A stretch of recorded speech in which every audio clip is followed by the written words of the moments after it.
Eto mga boss, tagapagsalita ng Treasure Boxing Promotion na si Mark alis na mula sa bansang Japan, kung saan ay nagsalita nga po ito at kanyang nilinaw mula sa channel ni Papsi Kultura. Patungkol ito sa 1 taon na pagka-ban ni Cuadro Alas Casimero sa Japan Boxing Commission. Unang sinabi nitong si Mark alis na mga boss, kahit daw tapos na ang 1 taon na pagka-ban ng kahit sino mang boksingero, ay di pa rin daw ito maaring lumaban sa kanyang timbang kung saan ito huling nagka-problema. Na ang ibig sabihin nga po niyan mga boss, halimbawa nagka-problema ang isang boksingero sa timbang na 122 pounds. Dapat daw pagkalipas ng 1 taon, kinakailangan nga raw nito umakyat sa mas mataas na timbang. Halimbawa sa 122 pounds para daw makapasok o makabalik ka sa bansang Japan, na dapat umakyat ka sa 126 pounds para muling makakapasok at makakalaban sa bansang Japan. Yan daw kasi ang palisi ng Japan Boxing Commission.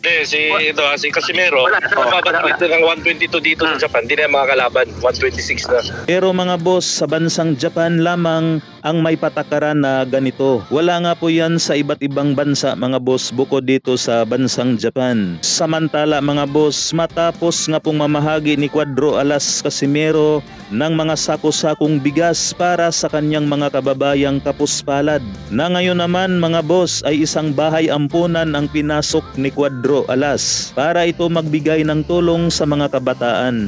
Pagkain lamang ang ating nakikita dito sa video mga boss, pero malamang sa malamang ay may cash po diyang ibinigay si Cuadro Alas. Kaya sana kahit 2 beses lumaban sa 1 taon itong si Casimero mga boss, marami na itong matutulungan.